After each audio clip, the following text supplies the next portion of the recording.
Adrien est un fin technicien qui utilise depuis quelques années maintenant un montage très efficace sur les poissons méfiants.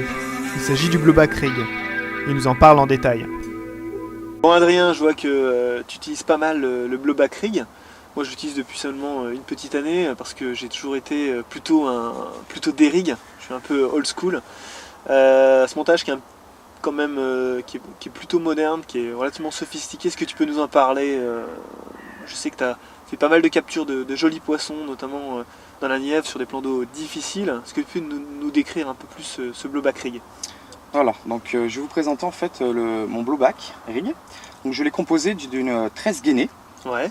Donc le 13 gainée est de la partie ici rigide, que je n'ai pas dénudé. À partir de l'hameçon, j'ai dénudé on va dire 3 cm. Ouais, 3 cm comme ceci.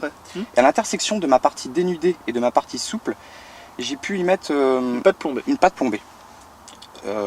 En parlant de l'hameçon, j'ai ici un hameçon à œillet entrant, ouais, pour vraiment rendre agressif mon montage. D'accord. Et puis tu as ajouté, j'ajouterais juste que tu as ajouté quand même un line eyeliner, oui, avec une gaine thermo. Une gaine thermo. Pour encore favoriser davantage l'agressivité. C'est le prolongement de ton œillet rentrant en fait. Voilà. D'accord. Et vraiment cette particularité de ce montage, c'est cet anneau, ouais, qui permet le guidage de lèche sur la hampe de l'hameçon. Ouais. Donc ici, en l'occurrence, elle est échée d'un bonhomme de neige, ouais, comme nous pouvons le voir. Bonhomme de neige bête lave, avec donc un appât, donc bonhomme de neige on rappelle, hein, une flottante et puis un appât dense. Un appât dense. Qui permet au tout de se positionner de cette manière sur le fond. Sur le fond, voilà. Donc c'est vrai que ce montage en fait donne pas mal de liberté en fait à Alèche. Oui. Ça lui donne peut-être un aspect encore plus naturel. Encore plus naturel. Et puis je pense que la grosse force de ce montage, c'est surtout son côté extrêmement agressif, cette liberté de l'appât qui va amener justement l'hameçon à se positionner rapidement en bas de la gueule du poisson. Voilà, sur la lèvre inférieure. Voilà. Là où c'est le plus dur, là où la chair est la plus dure et l'hameçon a une meilleure tenue. Ouais. Une meilleure tenue. Donc je vois que tu as positionné un léger petit morceau de pâte plombée. Oui. L'intérêt, quel est-il de mettre un morceau de pâte plombée à ce niveau-là? En fait, pour maintenir mon lèche, donc mon appât dense dans un bonhomme de neige, donc ça me permet de le maintenir et d'éviter qu'il coulisse. D'accord. Jusqu'à... D'accord, c'est le maintenir en position. Voilà, en fait. C'est le maintenir en position. D'accord. Ok, donc c'est un montage dans lequel tu as toute confiance? Oui, que j'ai toute confiance, que j'utilise quand même depuis quelques années. Ouais.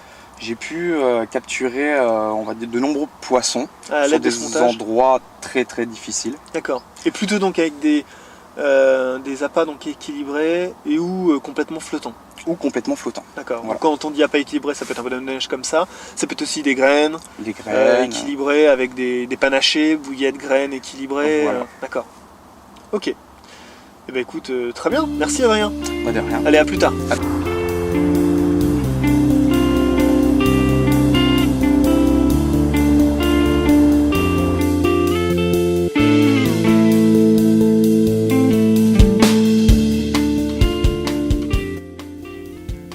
Lorsque le poisson est difficile, la mobilité est de mise, et c'est après 48 heures sans activité que Rob décidera de changer de poste, et il capturera 2 jolis poissons sur une pêche en spot et à l'aide du montage Chod Rig.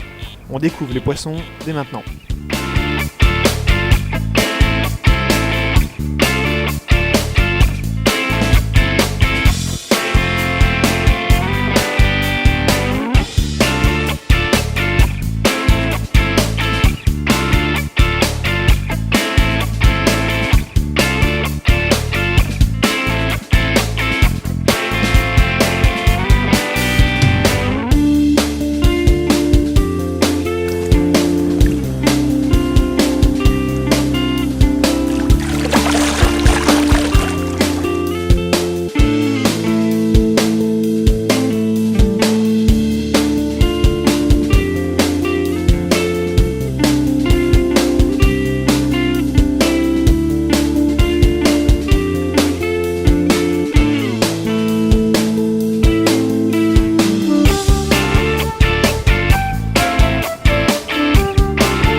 Après ces 2 poissons de Rob, je me dirige en direction d'Alex, qui, contrairement à Rob ou à Adrien, a privilégié un pré-amorçage à la pêche en spot.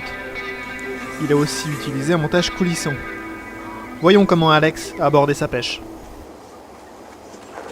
Parti sur un pré-amorçage en action de pêche. D'accord. Voilà. Quand tu dis pré-amorçage, on parle de combien de kilos, juste pour se rendre compte? C'est pas... Je peux te donner la totalité sur cette semaine. J'ai passé 15 kg de bouillettes. D'accord. De 24 mm. Ok. Donc plutôt des gros diamètres. Plutôt des gros compte diamètres. tenu du fait qu'ici, Voilà. ça pêche plutôt petit diamètre. Voilà, donc ça t'as pêche pris plutôt le fin. pli Voilà, j'ai pris inverse. le pli inverse, tout à fait. Et ce qui s'est passé, c'est que par jour, j'ai versé à peu près 2,5 kg à 4 kg par jour. D'accord. C'était régulier. Mais pas un amorçage de spot, hein, vraiment un amorçage de zone. D'accord. Sur, Très étalé. Très étalé. Et dans les herbiers, parce qu'à un moment donné, on a des fonds en dur, par exemple, des fonds en dur, une zone claire, mais tout autour, on est plein d'herbiers. Et je pense, moi le premier, puisque quand je vais sur une situation de pêche, j'ai pas forcément envie de mettre de la bouillette dans les herbiers. Et j'ai essayé d'adopter une stratégie opposée à ça. Voilà, je me suis dit pourquoi pas amorcer dans les herbiers. D'accord. Avec un appât riche et en... c'est payant, je peux te le garantir. Je l'ai aussi observé à plusieurs reprises. D'accord. Ouais. Donc après, par contre, joué, en action de pêche sur mon montage, précisément 2 kg autour. Parle-nous un peu de ton montage que tu as utilisé pour les poissons que tu as capturés. Alors comme je te le disais tout à l'heure, j'ai eu du mal à déclencher des touches. J'ai quand même pêché principalement à la Tiger Nut et dernièrement j'ai mis une bouillette allégée sur le pré-amorçage à la bouillette. Ce qui est allégé que tu as en fait, pré-percé. Ouais, percé avec un bout de polystyrène à l'intérieur, ce qui fait que ta bouillette, en fait, tu as ton hameçon posé sur le fond et la bouillette qui est en suspens légèrement au-dessus. D'accord. Donc 2 choses, j'aime ce système-là pour 2 choses finalement. En termes de poids d'èche, donc on sait qu'on est sur un poids relativement faible, donc ça vient en premier dans la bouche par rapport à des bouillettes denses. Mais surtout ce que j'aime, c'est que visuellement, si la carpe, je pars du principe qu'elle vient de haut, en hauteur, c'est plus facilement identifiable. Disons que la bouillette, l'hameçon est dessous la bouillette, un peu plus facilement. Et c'est plus discret. C'est plus discret, okay. Je trouve. Ensuite, j'ai opté sur un... Donc tu as mis un petit, t'as mis un petit filet en fait, donc là c'est pour les chats. Un petit filet pour les poissons-chats. Et les écrevisses. Oui, tout à fait. Nombreuses ici. Et effectivement, comment j'ai fait pour évaluer un peu tout ce qui est au niveau des poissons-chats, au niveau de leur activité. J'ai pu observer en mettant une bouillette de 30 mm en arrivant sur le site. Au bout de 5 heures, j'ai relevé la canne pour évaluer justement ça. D'accord. Je pense que ça s'évalue. Qu'est-ce que tu as sur la bouillette de 30 mm, c'était grignoté légèrement autour, sur une bouillette fruit. Donc je me dis qu'une bouillette carnée, c'est un peu plus coriace. Donc c'est assez juste. Voilà. Donc en fait, bonne façon d'observer l'activité des chats. C'était pour observer l'activité des chats. Ensuite, sur mon montage, au départ, je pêchais en fixe, montage fixe, c'est-à-dire bloquant directement puisque la partie ici vient dans mes rayons. Et j'ai fait l'inverse, je me suis dit pourquoi pas faire un montage plus coulissant pour peut-être arriver à détourner un peu la méfiance de ces carpes. Oui. Donc j'ai mis une perle au niveau du hit-core et puis un bout d'élastique simplement collé. D'accord. Ce qui fait que le montage glisse, mais se bloque à un moment donné. Et ce moment-là, justement, c'est là où ça pique essentiellement. Alors après, là je ne suis pas dans l'eau, peut-être qu'elle joue encore sur ce poids-là pour essayer de se décrocher. Ça, c'est un doute que je peux qui est encore avec moi. Ensuite, en termes de plomb, j'ai un plomb de 300 grammes. Ok. Comme on peut le voir. Niveau ferrage, je pense que c'est optimum. Je sais que tu as été amené aussi à utiliser ce montage, alors pas celui-ci directement, mais une variante de ce montage. Mais ça rejoint un peu. On le verra un peu plus tard, mais ça rejoint un peu l'esprit en tout cas de ce montage, notamment sur Saint-Cassien, où tu as fait une superbe session qui mérite d'être signalée. Où tu as pêché combien de jours, rappelle-moi ça? 4 mois, 125 jours. 125 jours, voilà. J'avais fait 77, donc tu as as littéralement explosé. Ouais, mais bon, en fait je me suis servi de ton expérience pour créer la mienne finalement. En te lisant, ça m'a donné envie. Parce que je pense que si tu n'as pas envie, ça marche pas. Il faut de l'envie quand même, pour rester autant de temps au bord de l'eau, bravo. Tu as été partisan de cette envie-là.